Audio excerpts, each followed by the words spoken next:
Tell me about first grade. Well, first you get a test, and then you get a grade from your test. The higher the grade, the better the job.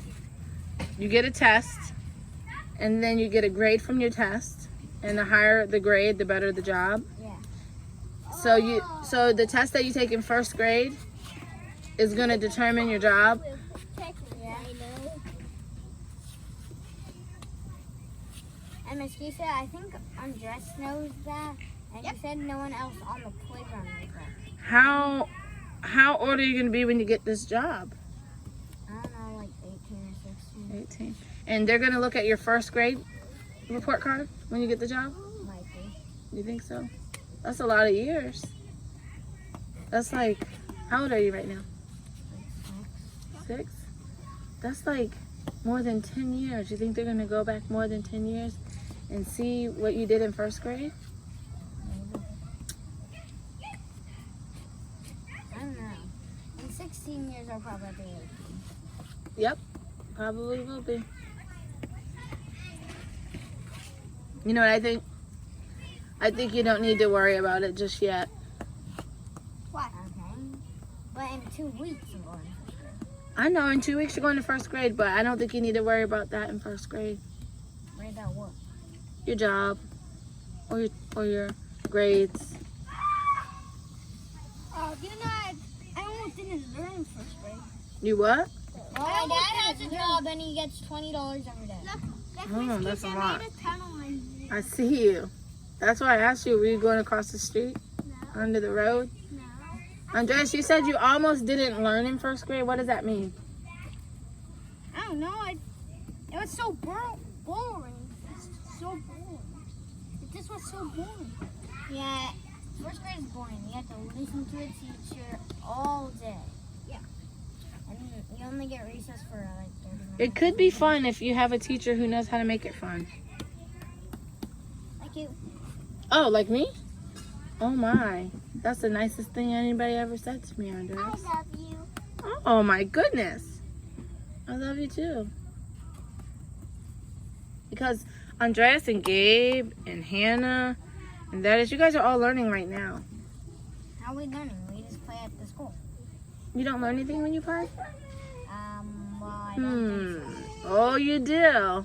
When you're digging and digging and digging in the sand and scooping and scooping and scooping, you're getting your hands really strong so you can write your thoughts and ideas on paper. What? And when you're filling up those containers and you're carrying them, you're feeling the weight of things. And then you can decide how many pounds things are. You can decide what's less and what's more. And you'll be surprised to know that that's math. Did you know that? I think you're lying. You think I'm lying? Oh my. How you can learn just playing?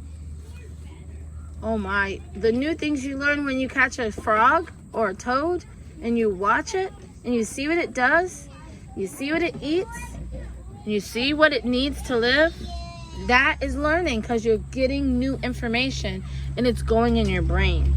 And let me tell you a secret. That is real learning. Filling out worksheets, that's remembering. But real learning takes your whole body.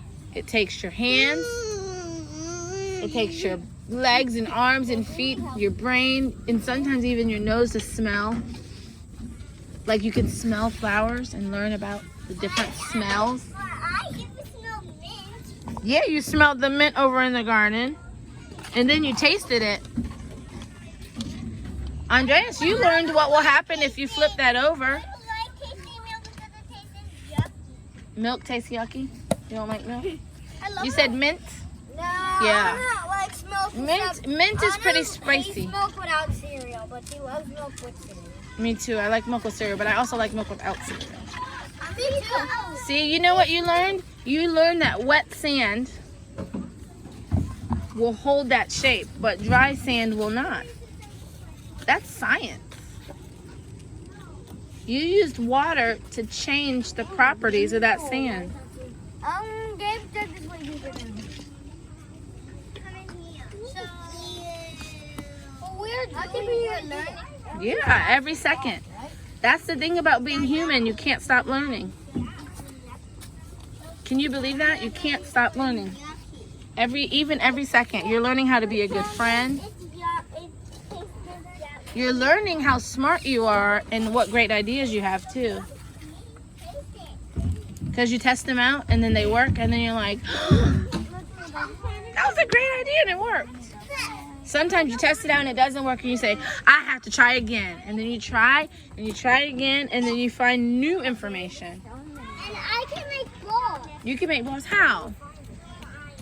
Oh, you're using pressure to squeeze it together and make it fit tight? How did you learn that?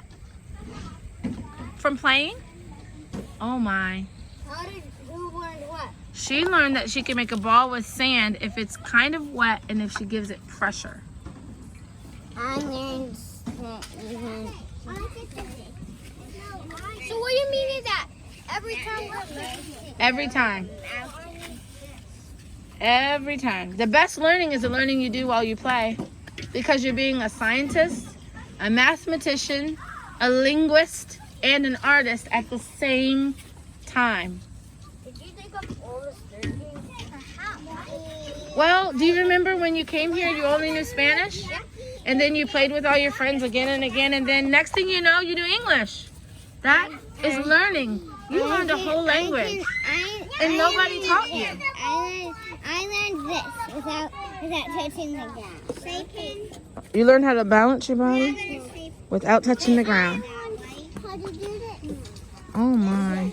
This is chocolate vanilla, right?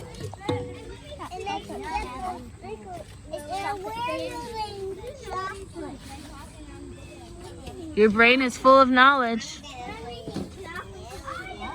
You're super smart.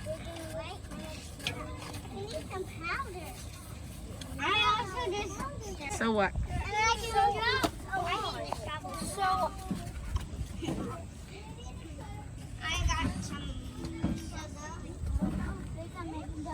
So that means that we're learning right now? Right now. Right this second.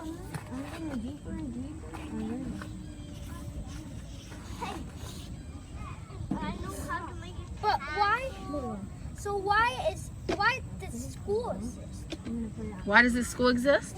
So that kids can learn with their whole body and have fun while they're learning.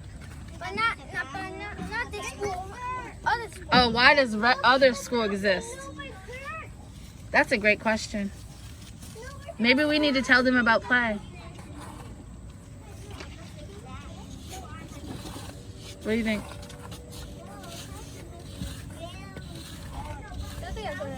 I think it would be a good idea. How should we tell them? Just by, I don't know, walking there. Walk there and just knock on the door and say, hey, do you know about play? And then show them all the learning that we did this summer. Like at the creek and over by the house and on the slide. I think that's a good idea. That you won't fall into.